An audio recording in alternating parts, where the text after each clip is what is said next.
तर जय श्रीराम मित्रांनो. तर तुम्हाला तर माहितच होतं बघा, आपण होतो गावाकडे. मग काय पहिले तर सकाळी सकाळी आंघोळ ते करून निघालो बघा कामावर म्हणजेच आपल्या गाडीकडं. मग काय जाता जाता आलो बघा रोकडेश्वर मंदिरामध्ये दर्शन ते घेऊन निघालो बघा आपण नांदेडला. मग आपण तर होतो बघा मामाच्या इकडून आलो बघा सरळ नांदेडला आल्यावर समजलं आपल्याला आपली आली 4957. मग काही बघा आपले मालक कैलास मामा आले बघा आपली गाडी घेऊन.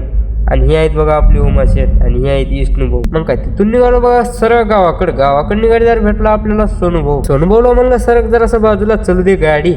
मग काय कशी चलती मैना, हे रॉकेट मंडी आहे बरं का, नाद करायचं नाही. हा टॉपचा विषय डायरेक्ट. सोनूभाऊला बाय बाय करून आलो बघा आपण गाडीकडे आल्यावर निघालो बघा थेट हैदराबादला निघाल्यावर आपली गाडी तर अगोदरच लोडिंग होऊन आलती बघा मुंबईहून. मग काय निघायला गाडीत ताला ते नाद करायचं नाही आता. मग काय 15 दिवसाचं आपण सामान घेतलं होतं बघा. 15 दिवस काय यायचं नाही म्हणलं. मग काय थेट आलो बघा हैदराबादला म्हणजे पठाणचीवरला. लावली बघा पंपावर आणि ती आणून तिथं. तर चला भेटूया भावानं पुढल्या व्हिडिओ मध्ये. तर